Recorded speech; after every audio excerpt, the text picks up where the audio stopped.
Hi there, it's Stephen and Anne.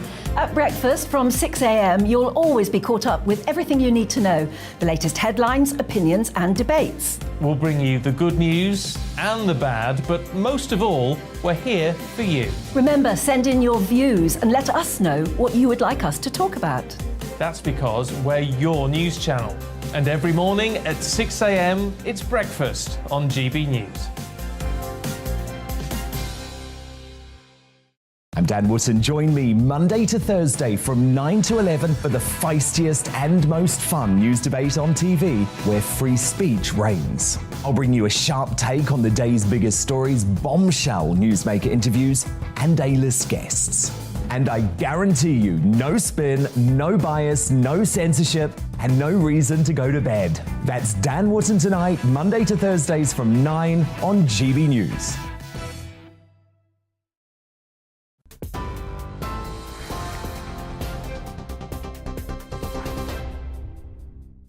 Hello there, good evening. I'm Bethany Elsey here to bring you up to date from the GB newsroom.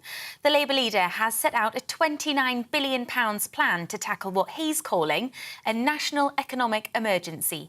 Sir Keir Starmer says the plans will be paid for in part by a windfall tax on the profits of oil and gas companies. He says families wouldn't have to pay a penny more for their energy over the winter. He's vowing to freeze the price cap at its current level of just under £2,000 and scrap the planned cap increase, predicted to hit £4,000 in January. The government has already committed to giving the poorest households £1,200. Meanwhile, MPs are urging telecoms companies to offer more discounted tariffs to lower-paid customers to help with the rising cost of living. A new government scheme will enable internet and mobile providers to check with permission whether a user is entitled to a reduced rate. Its figures show whilst many providers offer so-called social tariffs, just 1.2% of those eligible have actually signed up. In other news, Sir Salman Rushdie's son Zafar has said his father has suffered life-changing injuries in a knife attack on Friday, but that his feisty and defiant sense of humour remains intact. The 75-year-old author has been taken off a ventilator after being stabbed at a literary event in New York State. The man accused of attacking him, 24-year-old Hadi Matar, has pleaded not guilty to attempted murder and assault. More than 20,000 migrants have crossed the Channel in small boats so far this year. Government figures show 607 crossings were made just yesterday. In 2021, a total of just more than 28,000 people recorded making the journey. And the UK is braced for 3 days of yellow weather warnings for thunderstorms. The Met Office says there's a high risk of power cuts and flash flooding. Days of hot and dry weather has caused a number of wildfires across the country. Residents near Dartford Heath in Kent are being warned to avoid the area after a fifth wildfire there this year. And Dorset Fire Service are calling for an end to disposable barbecues following a huge blaze across Studland Nature Reserve. You're watching GB News on TV, online and DAB+ radio. Now let's head over to headliners.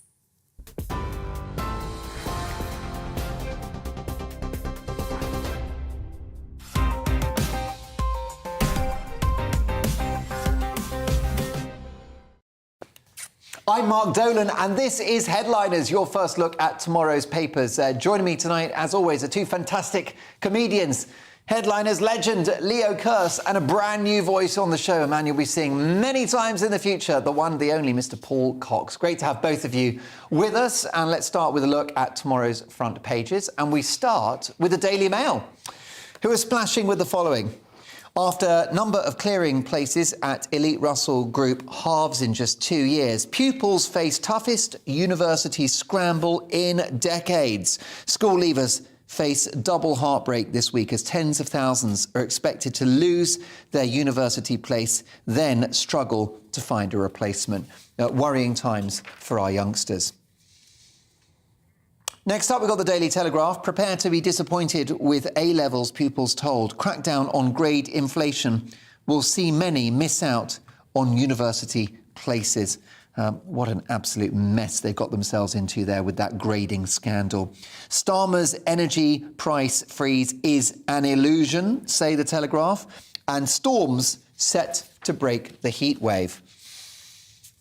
Next up, we've got The Independent. Protests a year on from Taliban takeover as women protest in Kabul against the new government. Kim Semgupta speaks to families struggling to survive. And food banks run out of stock as demand surges. Charities demand action here in the UK as safety net crumbles under pressure. Sebastian, where would you like to go to next?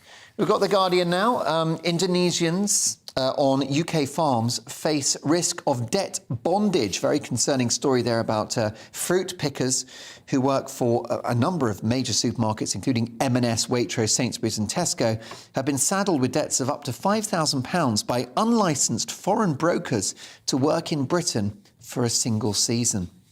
And Starmer calls for £8 billion energy windfall tax. The FT... Cambridge startup to create new classes of molecule by rewriting the code of life. There you go. Always with the big stories on the Financial Times. And the Daily Mirror. Freeze cruel bills now. Keir Starmer has told the Mirror the country faces a national emergency due to rising fuel bills. The Labour leader wants the energy price cap frozen to stop it rising to £3,600 in October. Seriously, who's got that money? The Express next. Radical Truss vows to reform crisis Britain. Liz Truss vows to sever Britain's growing dependence on crisis handouts with her radical plan to boost the economy. Storm warnings, say The Express. Heatwave is over, now come the floods. And last but not least, the Daily Star. Do not keep it clean, you filthy suds. The latest drought measures may include a ban on cleaning windows. Boffins also suggest we don't flush our wees. Yet, Fat Cat water firms paid out £3 billion to investors. Water blooming mess, say The Star, and those are your front pages.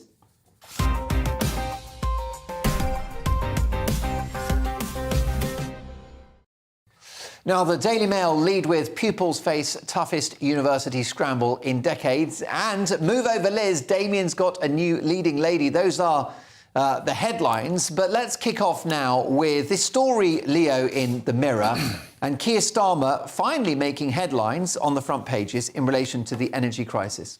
Yes, so Keir Starmer has said, he's announced he would keep the energy bill's price cap at its current level of £1,971 per year until the end of March 2023, instead of it, going up to, it's apparently going to go up to over £4,000 a year. I mean, of course, that's what he would do if he was leader, but he's not leader. Nobody's elected him. So, he might as well just tell us what sort of toothpaste he'd make mandatory in public toilets in Scotland. There's it doesn't mean anything.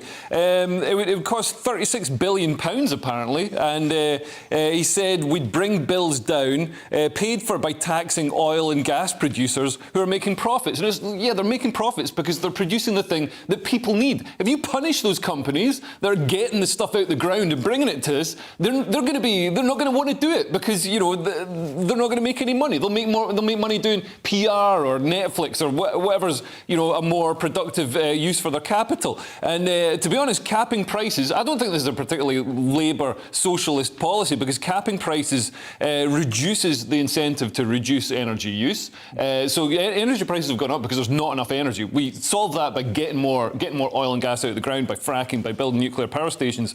And also capping prices disproportionately helps rich people who spend more money on energy and have more disposable income and are less likely to reduce their energy use anyway. Well, yes, and if you have this windfall tax on energy companies, it sounds attractive, it's a cheap headline, but there will be less oil and gas exploration, less investment in renewables. So which is the lesser evil? Choose your poison. Exactly. What we should have done, as soon as as soon as Russia invaded Ukraine, we should have just been like, right, well, now's the time to start fracking. We can worry about what Greta says in a couple of years' time when we've solved, Russia and Ukraine and everything. For now, we need to get some gas so Granny doesn't freeze. Paul, a warm welcome to Headliners. I mean, I think legislators are between a rock and a hard place. I mean, I'm sure Keir Starmer's right that families need help. The country's broke. If we borrow money, that spikes inflation. We're in trouble, aren't we? Well, we are in trouble. I mean, this is outrageous, really, to find ourselves in this position. And we're constantly told to look at this from a global context, right? We don't have to look particularly far to see that in France, that is not a socialist government, but their socialist policies that they're sort of forced to employ as a capitalist government mean that the French are paying EDF, the same EDF that we buy our energy from, about £800 a month. And we're arguing over whether we're going to pay £2,000 a month. We should be grateful for that. And the reason they can afford to do that is because they are charging us £2,000 a month for the same fuel. So I don't see any way out of this at the moment unless there's a complete wholesale change on the way we do this. Yeah, indeed, it's a huge headache. Well, look, that story is going to run, and it will feature in the race for number 10, of course, between Liz Truss and Keir Starmer. Let's have a look at Monday's Independent now, and an optimistic promise on energy bills, but where on earth are they getting these numbers from, Paul? Well, Chancellor Nadhim Zahawi is thought to have asked... Is he still Chancellor? Well, I believe so. Does he know that? Well, I'm not sure. I mean, this is exactly what, this is the Independent believe that he is, so I'm just going to take their word for it for now. Because he could just be like mid-cocktail at home watching, I don't know, Better Call Saul or something. Well, yeah. Like, no, Nadhim, you are still Chancellor, you know? Are you suggesting Boris is taking the eye off the ball and isn't marshalling his troops Suggesting properly? that Boris's demob happened? But whilst he's chilling out at home or whatever he's doing in whatever role that he's Could doing... he be the shortest-serving Chancellor ever? I mean, I don't suppose there are any... 7 weeks. Yeah, exactly. Well, we'll soon see, won't we? But he's thought to have asked the Treasury officials to draw up plans to cut gas and electricity bills by an extra £400 in January. So this isn't part of the October cap. This is further into January, and we don't know what it's going to cost per annum at that point. There seems to be a tombola at the moment where forecasters are pulling numbers out, and anyone who pulls the highest number out gets the headline on that day. So £400 could be 0.3%, or it could be 10%. We just don't know at this point. And Truss isn't even on board. Truss is not even on board, so we're just knitting clouds here. We don't know what the final cost is going to be. So this £400, we don't know if it is £400. He's rumoured to have come up with this number. We don't know if that's actually going to be meaningful at all, and that's it just shows where we are at the moment. Well, definitely, and as I say, I fully accept we need these handouts. The public need them. It's an absolute nightmare, but. What public policy seems to be geared towards, and we're hearing it from Starmer, who wants pay rises in the public sector, and then Liz Truss is suggesting tax cuts, which will cost money out of borrowing. That we're involved in an arms race with inflation, aren't we? That's exactly what's going on. And I don't know who's going to win at the moment. I'll tell you who will lose, though, and that's consumers. 100% the consumers are going to lose. I mean, the numbers seem so pie in the sky that they don't seem tangible anymore. I mean, I haven't even begun to thought about what it means on a personal level, let alone what it means for the nation. £4,000 a year? £4,000 a year. Well, it's not possible. It's ridiculous. It's not. I got 2 words for you, by the way, what it means for you. More jumpers. It certainly does. How are you fixing a jumper department? Well, I've got about 5, and I think I'm going to be wearing them all. You'll be wearing, you get them all knitted together. Where do you stand on that rather nasty debate, very tribal, which is the V-neck versus the crew? No, I'm fully crew, I think. I can't stand a V-neck. That's the sort of thing you were made to wear at school. The V-neck is to show off a tie, and I'm not wearing a tie. And then there are these people who I believe from Satan who have a crew neck with a tie popped over the top. Yeah, have you seen that? I have seen that. Those people are, well, they're dead to me. As well they should be, Mark. It's a serious point. I mean, people talk about how, we're not going to be able to afford heating and stuff. Man, how do you think our ancestors coped before we had gas central heating? Just put on a jumper. In fact, not even a jumper. Scottish people pre-1970. Yeah, just skin some rabbits. Skin some rabbits. We did it before. We can do it again. Like we can just rug up. But what's the maximum rug up? Bad isn't that a phrase? Well, not where I'm from. But say rug up sounds obscene. The rugs don't work. But yeah, I mean, what's the worst winter temperature? About 5 degrees. We gravitate between about 5 degrees in the winter and 6 degrees in the summer here. So and we have far too big a homeless population who against all the odds, survive winters, which is, it's very tragic that we live in a society where that happens. We can use them as loft insulation, kill two birds with one stone. This is what I'm dealing with, Paul. They might actually be better off than us. Leo, I know this is going to sound really odd and might get me cancelled, but I'm just wondering whether maybe it was a mistake shutting down the economy for 2.5 years. Yeah, and maybe printing all that money in quantitative easing. Maybe that, fueled hyperinflation. See, I thought when they said we're going to pay very healthy people to stay at home and close down once viable business, I thought, that makes sense. Yeah. But do you think now I'm eating my words. Yeah, but do you think Brexit has been an unparalleled economic miracle? Well, I think it's literally like a walk in the park compared to COVID, don't you? Just listening to all those TV sets going off as I say that. No, listen, the reason. Do you know why I like Brexit? Because people voted for it. Yeah, and I like the will of the people. I like democracy I always as well. like stuff that the people choose. Yeah. I know it's unfashionable, but there you go. Yeah. Look, let's crack on. It's all about what you both think, and I'd love to hear your thoughts on this next story. Monday's Telegraph, and even with the heat wave, Boris Johnson couldn't help himself chasing the rays. Leo. Well, yeah, talking of democracy, our democratically elected leader, well, I guess he wasn't. Oh, he was. He won a massive landslide election, and they just booted him out. But Boris Johnson has taken his second holiday in a fortnight. It's emerged after he and Carrie, his wife, were spotted in a Greek supermarket. I'd have thought they'd have somebody to do that for them. But it comes amid claims the Prime Minister is missing in action and presiding over a zombie government during the mounting cost of living crisis. Although, to be honest, if the government were zombies, they'd be struggling in Westminster to find some brains to eat. But yeah, this shows, like you said, Boris is demob happy. He's possibly just taking the eye off the ball, not even worrying about his legacy or anything. He's probably, I think he's trying to work out how many staplers he can get into a sports hold all at the He's in Greece. He's in Greece. Well, he's famous for having a good sense of hummus, isn't he? Oh, brilliant. Did he say Tara? Don't patronise. Tara Masalata to the British people. Is he looking for another Tory doner kebab? That was a load of Crete. That's expensive. Yes. Let's move on to our next story. And what have we got next? Let's have a look at this one. And it's Monday's Guardian, the impact of Tory welfare reforms coming to light, Paul. Yeah, Therese Coffey set out to minimise... Wake up and smell the coffee? Yeah, exactly. Not even spelt it right either. Theresa or Coffey. Set out to minimise evidence on studies including research into deaths of benefits claimants and help for the vulnerable. So essentially appears to be hiding evidence at the moment. Because we know what's about to happen. About 2 million people are about to transfer from various types of benefits onto universal credit.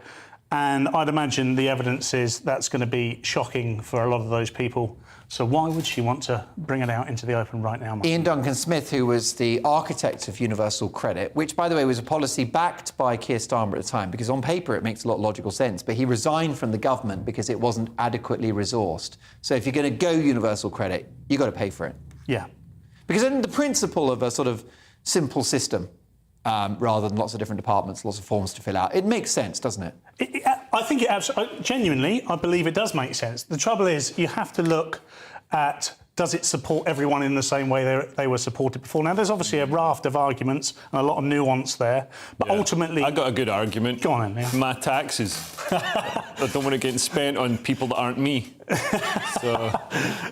Well, exactly, Leo. But, I mean, at the end of the day, there are people that are getting something now that rely on that in this climate, that won't be getting that in the future, about 2 million of them, and they're moving that way.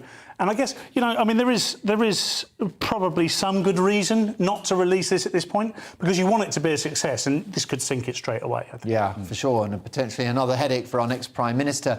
The Daily Mail next, and your favourite woman has some strong words to share, Leo. How do you feel about this one? So quite an interesting, quite a personal interview with Nicola Sturgeon, who's the head of the Scottish National Party, who are the main government in Scotland, main party in Scotland, run the government there. And she said that women who don't have children are dismissed as cold-hearted. Can I say that word? What word is that? Female dog. Give me the word, and then I'll. What? I can't hear it.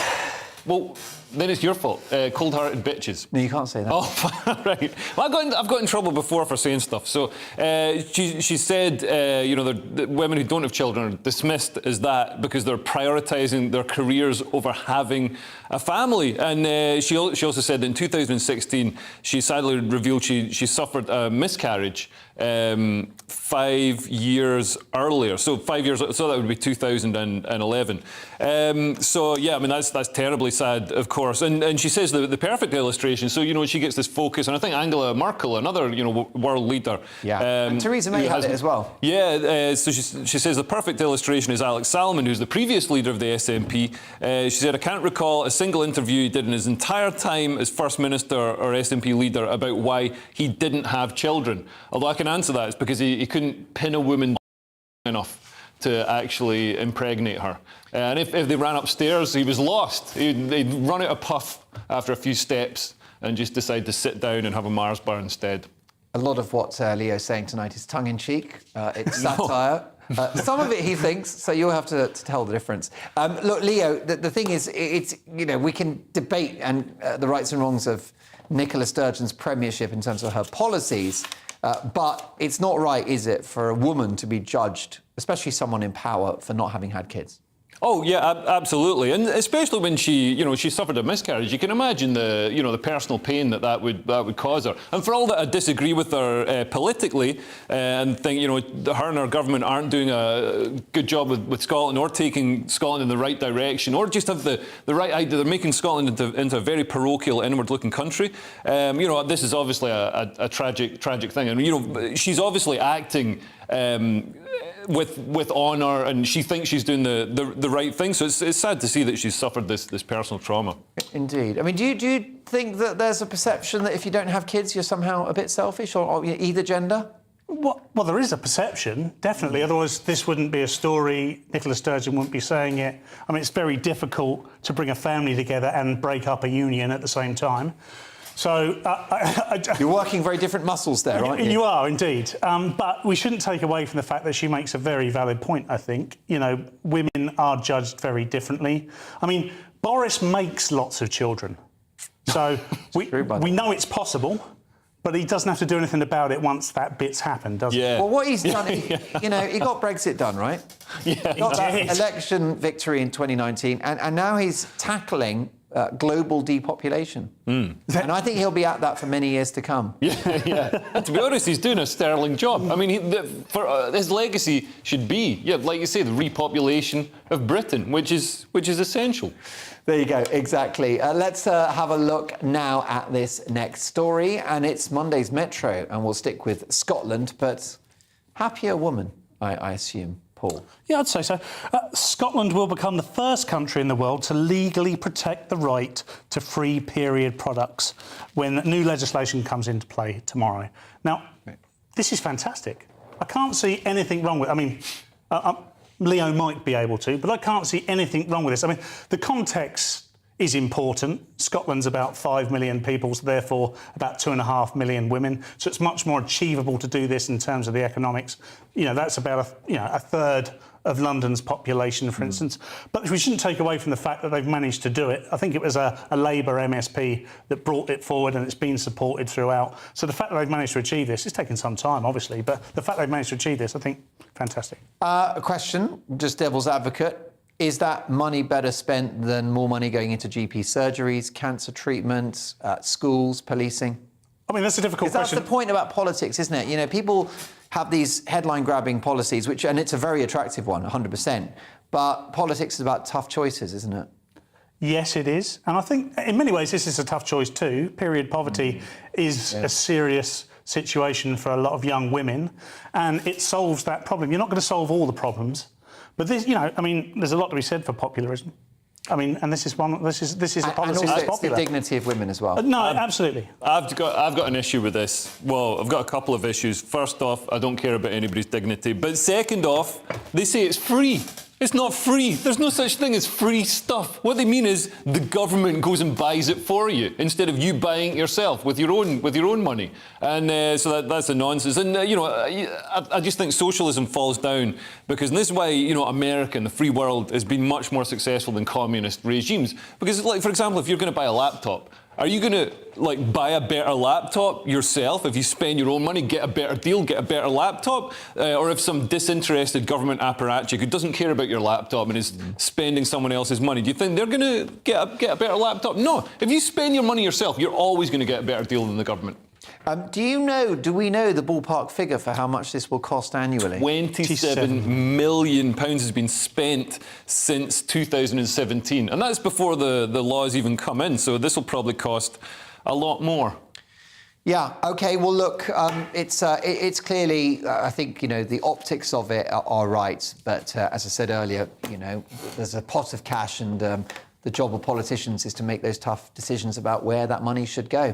That's it for part one. Coming up, how the US kept some significant secrets from the UK, a charity straying a bit too far from the cause, and it might not be September yet, but we're going back to school. See you in 2.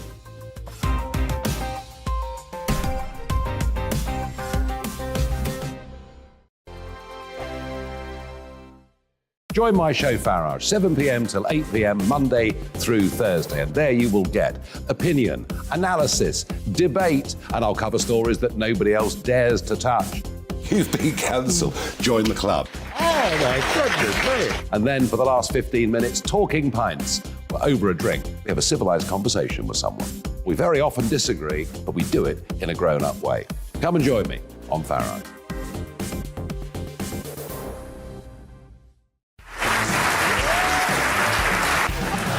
My name is Andrew Doyle. Join me every Sunday evening at 7 p.m. for Free Speech Nation.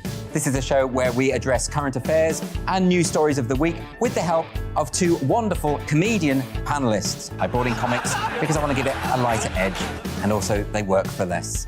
See you there.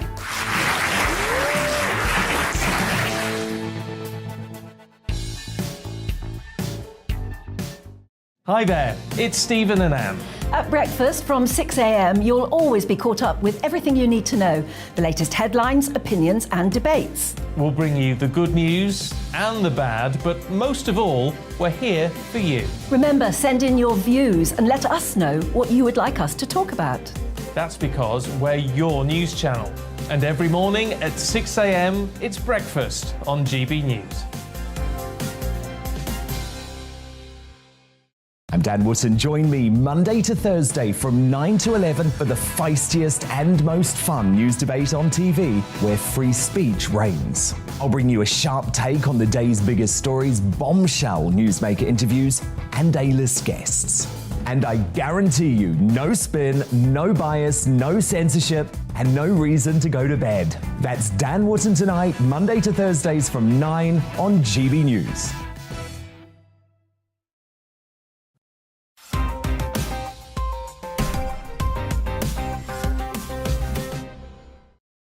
Welcome back to Headliners, your first look at tomorrow's papers with me, Mark Dolan, and the brilliant comedians Leo Kearse, and a brand new voice on the show, the brilliant, fantastic comic Paul Cox.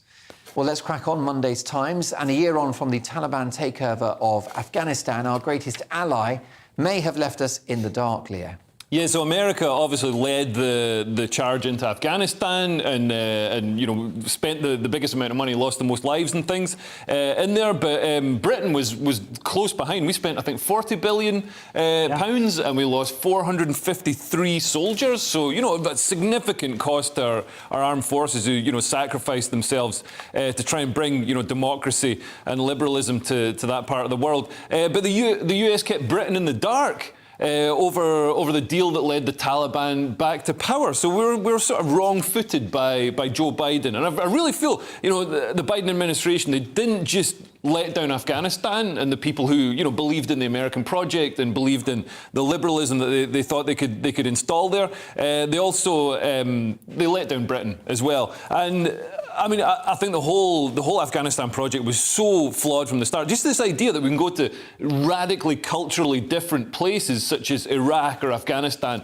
and just install this sort of, European-style democracy. It's not going to work. It's got to come from the ground up. And this article is a really good one in the Times. It goes into quite extensive detail of the failures. The military advice was overruled. The Americans created this 300,000 strong army that didn't have many Pashtuns, which are the sort of dominant tribe in Afghanistan, instead of creating a smaller, more nimble, agile army of 60,000. And instead of refurbing Russian helicopters, which the Afghan troops would have been familiar with, they used US kit, because of course, then the US contractors are getting money, so that's that's a political decision rather than a military decision, because they want kickbacks and pork barrel. And that is exactly, I mean, it's an unmitigated disaster, isn't it? There's no two ways about it. No one comes out of it well. Leo and I were having a chat about this before, and dare I say it, Trump comes out of this better than most people.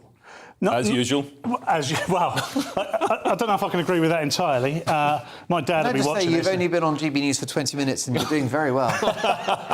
But he does, doesn't he? Because it felt to me that a big knee-jerk from Biden to do it when he did it, didn't need to do it then, could have thought about it more strategically, could have listened to his military leaders. We were taken down with him.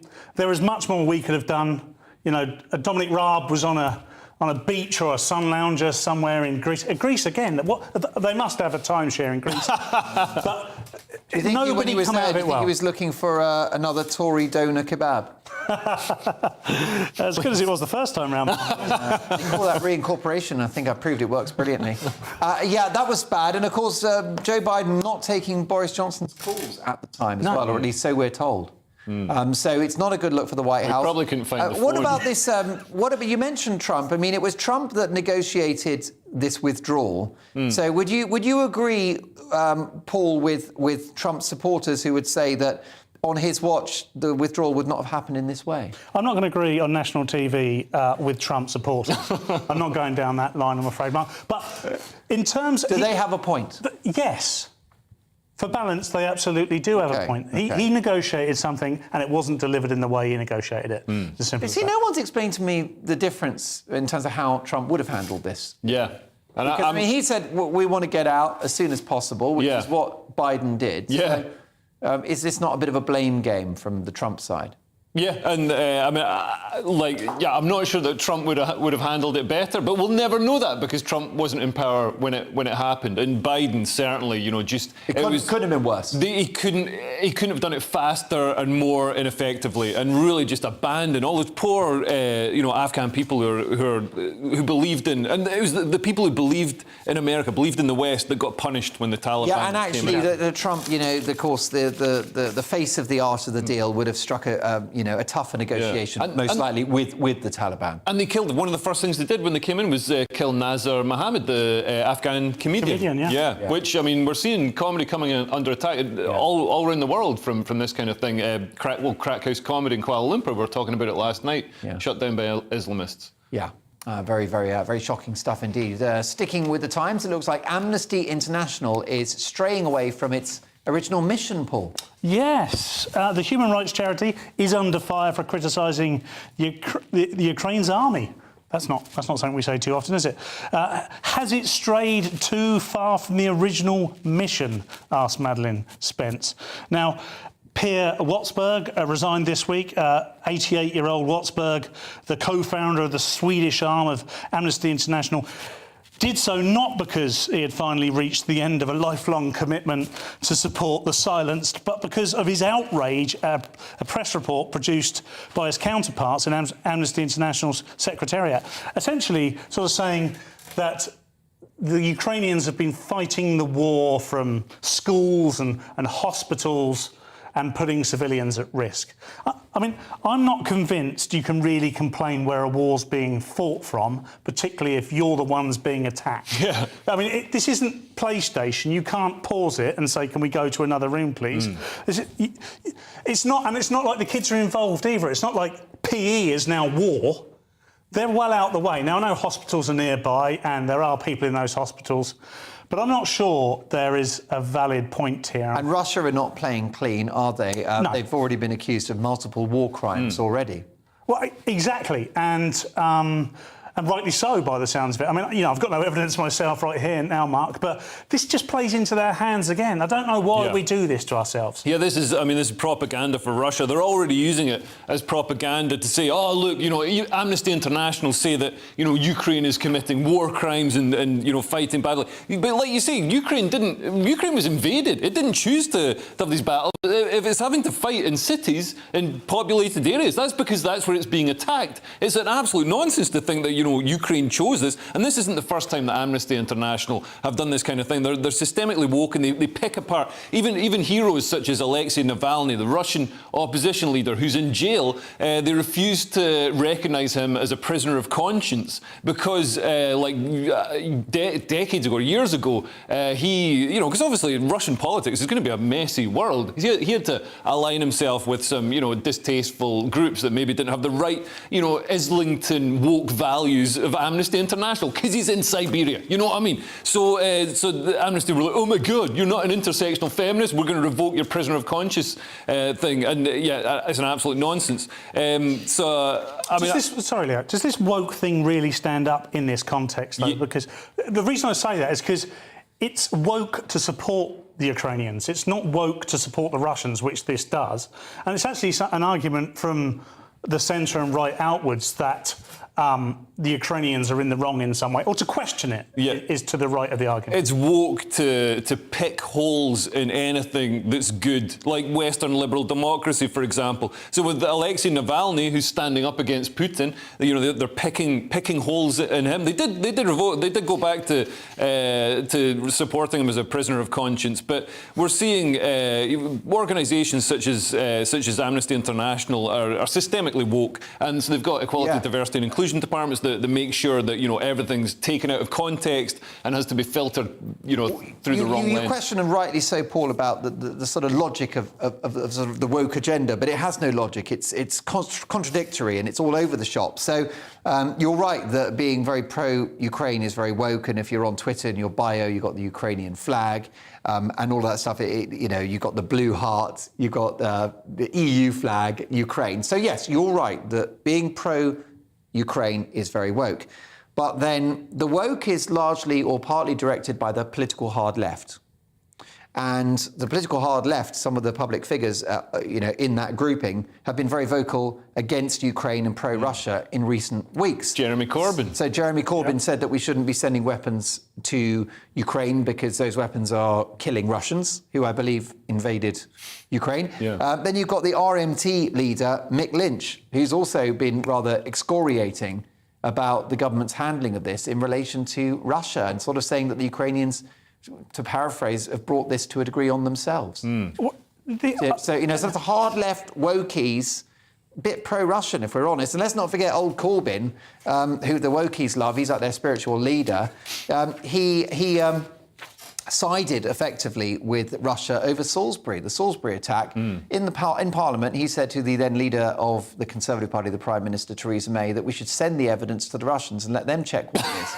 But the Venn diagram of their ideology does mix, doesn't it? Yeah. It's all over communist. the shop. I don't agree that it's woke to support the Ukraine, because I think that's just hijacking the issue for their benefit. Right. I support Ukraine, and I try not to. Yeah, I support Ukraine. I don't see it as a woke thing. I think Amnesty International are being. I support Amnesty International. I'm a member. I pay them money every month, and I might stop because I don't like this Well, stuff. I think what I mean is that being slightly critical of Ukraine and pro-Russia is where woke and the hard left meets in that Venn diagram of yours. And I think that's a bigger circle than people realise. Yeah.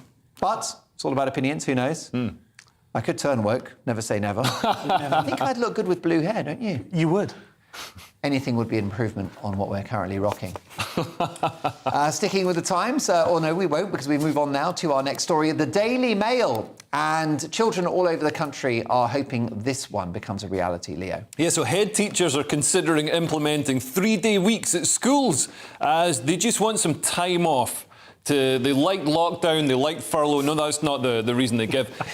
So they're struggling to deal with booming energy costs and staff salaries rising faster than their budgets will allow. I've got some places they could cut costs. Maybe cut down drag queen story hour to just like maybe once a day. And cut that down. That's my daytime gig. Are you trying to? And also, they spend a huge amount of money on problem pupils. You know, I've got friends who work in education, and the amount of money they spend on, you know, if you're an excluded pupil that needs, you know, specific one-on-one like attention and training because you've got like ADHD or whatever other made-up thing, then you know that takes a lot of money, a lot of resource. It's arbitrary, though, isn't it? 3 days. Why 3 days, right? It affects parents. Why can't you not reduce the hours in a day and make it 5 days? So for the kids that you're talking about with ADHD or autism, people on the spectrum who need that routine, it can still be gotten and reducing hours. I mean, I'm not sure I buy into this story as being completely valid. It does seem opportunist to me, but it doesn't need to be 3 days. What are they going to do with their 4 days off? Yeah. You do wonder, and as you say, a major childcare headache for families who have had on-off lockdowns for 2.5 years in which the kids have been stuck at home. Now, let's move on to the Times and moving up the educational ladder. Are private schools giving us a cost of learning crisis, Paul? Well, I mean, stories like this always bamboozle me anyway. I can't really tune in. It's not where I come from. But the Times have written that the average cost of a boarding school education is forecast to pass £500,000 for the first time as parents are hit with fee increases. Now, just to add some context to that, this year boarding schools charged parents an average of £37,000 a year, OK, for boarding children. Now, who can afford this stuff? Did you have this, Mark? No. So my parents, I was educated privately. Well, my dad ran a pub in North London, and they obviously had less of a good quality of life to do that, for which I'm very grateful. But I would say that in relative terms, private education was less expensive than it is now. And as you say, I mean, to that money, so you'd be in the higher rate of income. So that means you probably need to more or less make £1 million just to educate your kid privately. Yeah. You know, that's before you've bought your first swimming pool. Yeah. So, well, absolutely. And if you've got more than one child, I mean... Yeah, I mean, what do we think about this? Because obviously one thing is that it pushes private education further beyond the reach of middle-class families, doesn't it? Yeah. And it becomes the domain of the super-rich, which I think is a problem. I think it's a huge problem.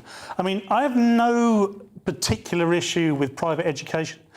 I think if I had the money, my daughter, well, she probably wouldn't want to go, but the idea of her going seems to me like a good idea. For all the people you meet, the connections you make, what happens to you afterwards. You're not getting out of comprehensive. You know where to buy the best van, but you don't know, you don't know who to set a business up with. Yeah. Would that be transit? Would you go for a Mercedes Vito? Well, I think a VW Transport was probably the choice. Yeah. What about a Rascal? That's a nice little run around, isn't it? I'd love a Rascal. They still exist, but I think part of the reason people send their kids to private school is they've got a better chance of getting into a good university, into Oxford or Cambridge or one of the Russell Group universities. And now those universities are looking at, they've got a sort of quota to fill from state schools. I wish they'd had it when I came out of school. I didn't get to go to a private school. But yeah, so now you're not really going to get that advantage. So it will just come down to the fact that you go on nicer school trips and you don't have to speak to them because they're in boarding school. I can see the appeal with that. But this is the upper echelons of schooling, though, isn't it? This is not grammar school. I mean, Margaret Thatcher, God bless her, she helped lots of poorer kids go to grammar schools in the 80s, and that sort of thing isn't happening anymore. We forget that even happened. I'm not coming out in support of Margaret Thatcher live on TV here, but she did come out with some excellent policies to help kids from poorer backgrounds. Yeah. Nobody's going to be able to make it to this point. Yeah, and this is not what social mobility looks like. My kids are in state schools and they get a brilliant education. And I think that, that argument that the more the more of society that's educated in the state sector, well, I guess that pushes standards up. Yeah.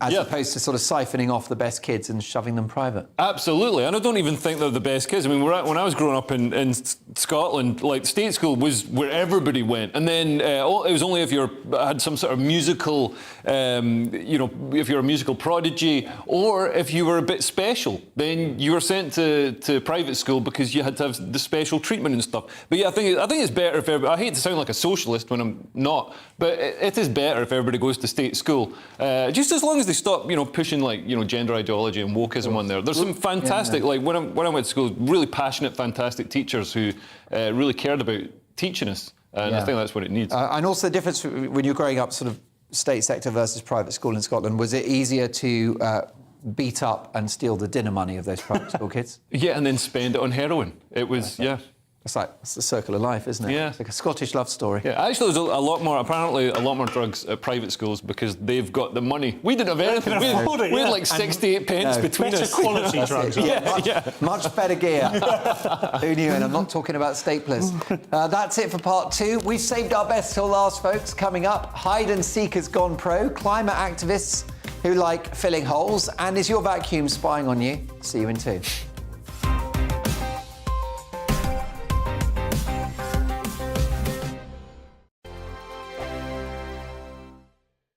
Join my show Farage, 7 p.m. till 8 p.m. Monday through Thursday. And there you will get opinion, analysis, debate, and I'll cover stories that nobody else dares to touch.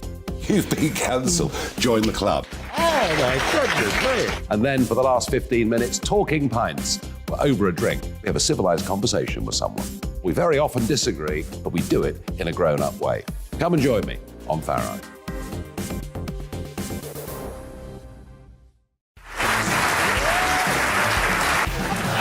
My name is Andrew Doyle. Join me every Sunday evening at 7 p.m. for Free Speech Nation. This is a show where we address current affairs and news stories of the week with the help of 2 wonderful comedian panellists. I brought in comics because I want to give it a lighter edge, and also they work for less. See you there.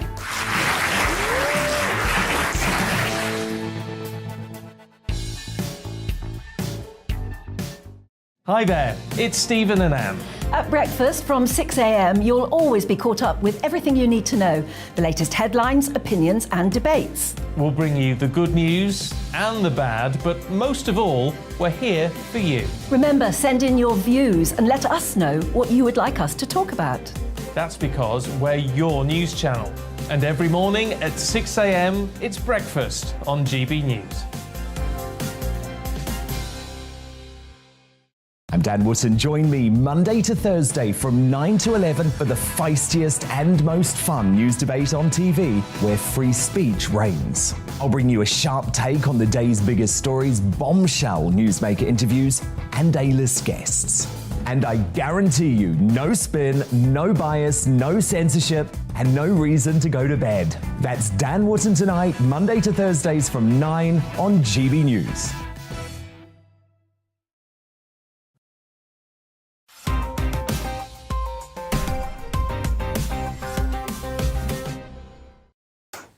Welcome back to Headliners, your first look at tomorrow's papers with me, Mark Dolan. And tonight we're joined by the brilliant comedians Leo Kearse and Paul Cox. The Coxie. Coxie. Now, Monday's Mirror, before I get myself in any hot water, and Houdini's got some competition found in the likes of Commonwealth athletes, Paul. Well.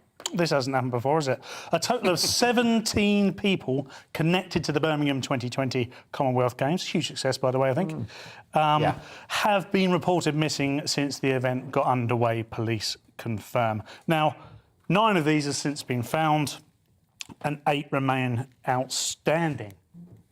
So And you don't mean that in a good way? No, well, I don't know. Depends on what they were competing in. It could be the hide-and-seek event we didn't know was going on.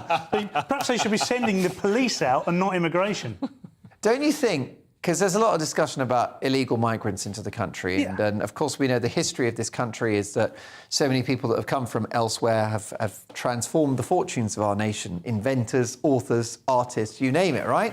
Yeah. Okay. Don't we want to keep these, like, perfect specimens of humanity with rippling muscles?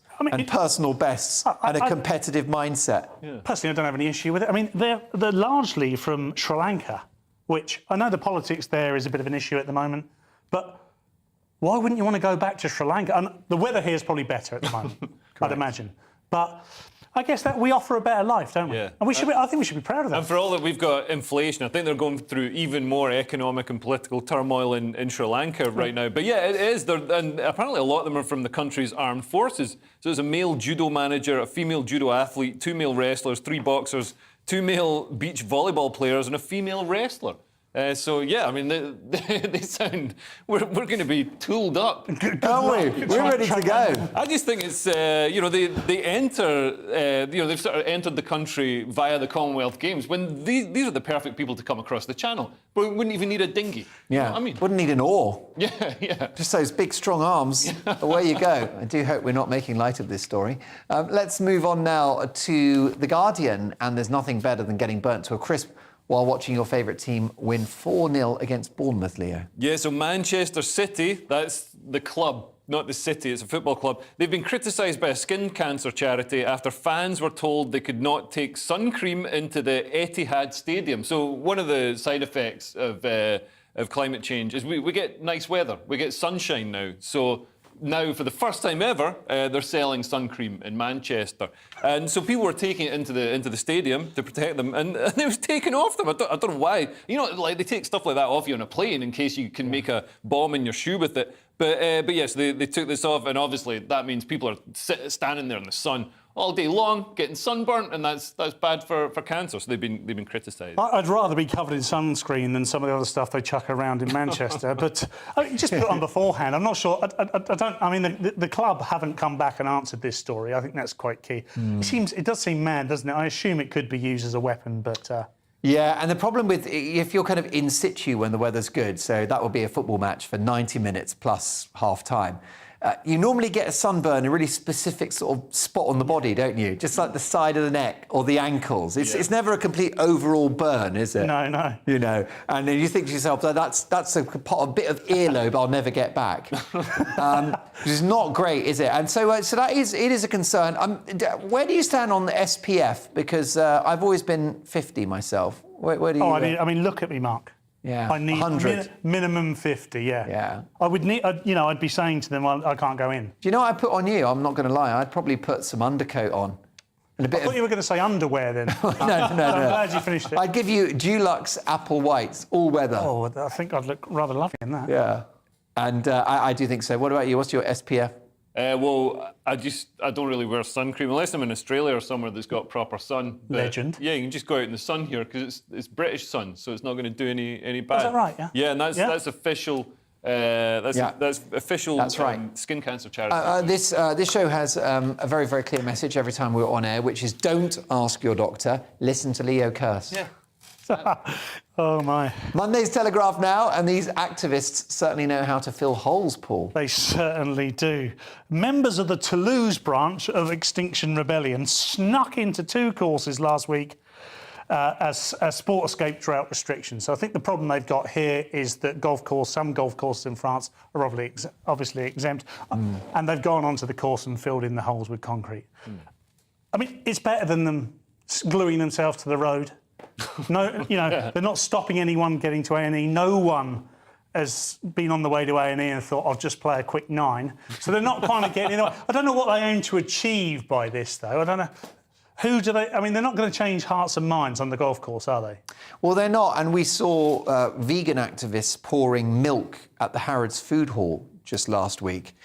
We've had people gluing themselves to motorways. I mean, look, you could argue that this is the spirit of protest. It's a free country, freedom of expression. The flip side is they're breaking the law. It's criminal damage. And what cause is more important than another one with which you break the law? I mean, do you break the law because of child poverty? Do you break the law because of, not enough money spent on defence? where does this end? It's just not. It's not how we do discourse in this country, is it? And also the cement is hypocritical because cement has got a really high carbon footprint because it's made from limestone. Who knew? It's made from whatever it is, lime or something. So it's burnt. It releases loads of carbon. So what they're doing doesn't even make sense. It doesn't make any sense. And also it's this idea that we don't want to break the law, but this is so important we have to. Yeah. And I'm thinking, well, what other causes are so important you could break the law? There are plenty. What if somebody thought that about getting rid of Extinction Rebellion? There you go. You know? Never say never. Here's hoping. They've got a golf club. Too right. Now, the Daily Mail next, and history is being stolen from right under our noses, Leo.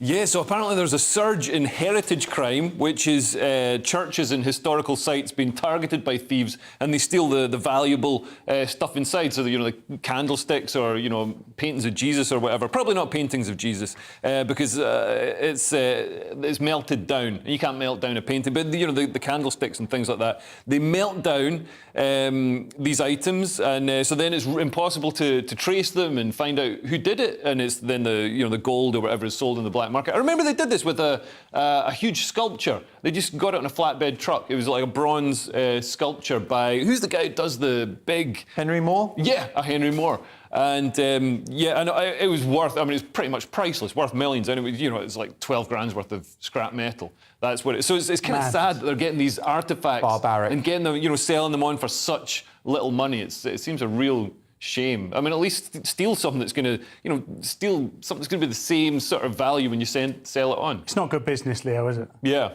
It's not good. That's the point, isn't it? Yeah, These aren't good criminals, are they? Yeah. They're not stripping churches of their lead roofs. It's just we're in a proper amoral space here, aren't we? Yeah. Well, lead is worth what it's worth. You know what I mean? But if that lead's made into a sculpture, it's worth a lot more. Yeah, it's a fair point. Oh, thanks for giving me that idea. I've got some time on my hands for the next couple of weeks. Let me see what I can knock up. Well, look, that's an outrageous crime. Monday's Guardian now. And robots are telling us that they're human. They should make a film out of this, shouldn't they? Well, I think they already have. The headline says, "I am, in fact, a person," which is terrifying, really, isn't it? So the controversy over Google's AI program is raising questions about just how powerful it is. Is it even safe, Mark? So essentially, the story is about these AI robots answering questions as if they're humans. So they're sentient. Right. This is what this story is about, which is terrifying, isn't it? Yeah, it is. It is terrifying. It sounds like a hellish dystopia, but it's the direction of travel. The genie's out of the lamp, isn't it, Leo? Yeah, although this is an artificial intelligence bot that has learned to simulate intelligence rather than be intelligent itself. And this tech nerd, this whistleblower, says he made friends with it. It's like, yeah, of course you made friends with it. It's a computer, you nerd. You don't have any proper human friends. There is a meat. There's a weird, seedy element to this. Yeah. There's an undertone of too much lonely times at the lab. Don't just check his hard drive. Check the USB ports. What's he done to them? Outrageous. I can't say what I want to say, Leo.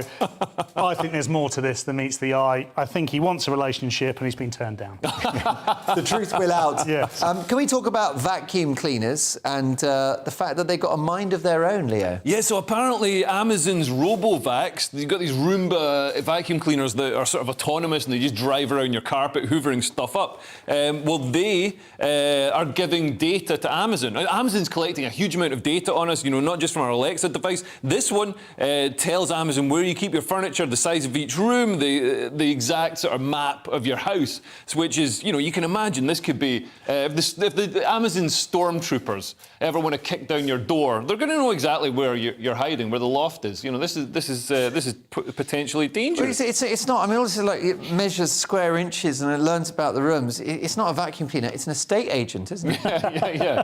Probably measures them more accurately than an estate agent. Yeah. And very much like an estate agent, they're both suckers. Yay! Lovely little joke there, Mark. Not sure there's any way to come back from that. I'd like to thank Paul for a brilliant effort tonight. Do come and see us again soon, Paul. Leo, bad news. Going to have to let you go, I'm afraid. But thanks for all your hard work over the last years. Folks, look, I'm off for the next 2 weeks. I return on the 2nd of September. For Mark Dolan tonight and headliners. But my brilliant colleagues, Andrew and, of course, Simon, will be back presenting headliners as of tomorrow. Thanks for your company. See you soon.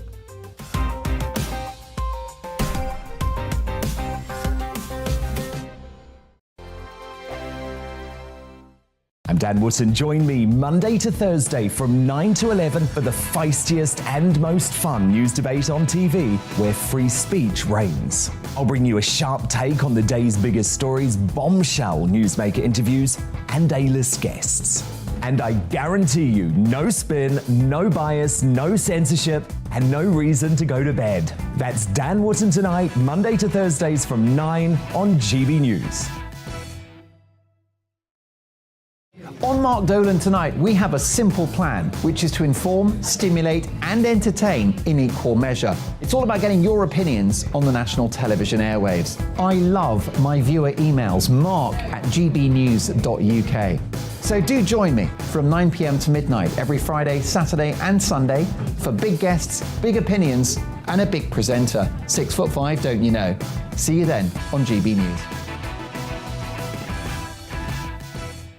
Join my show Farage, 7 p.m. till 8 p.m. Monday through Thursday, and there you will get opinion, analysis, debate, and I'll cover stories that nobody else dares to touch.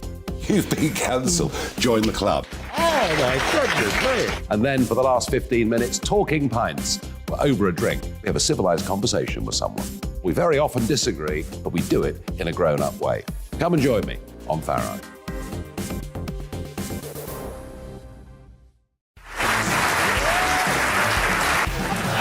My name is Andrew Doyle. Join me every Sunday evening at 7 p.m. for Free Speech Nation. This is a show where we address current affairs and news stories of the week with the help of two wonderful comedian panellists. I brought in comics because I want to give it a lighter edge, and also they work for less. See you there.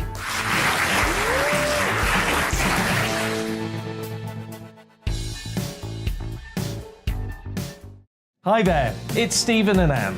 At breakfast from 6 a.m, you'll always be caught up with everything you need to know, the latest headlines, opinions, and debates. We'll bring you the good news and the bad, but most of all, we're here for you. Remember, send in your views and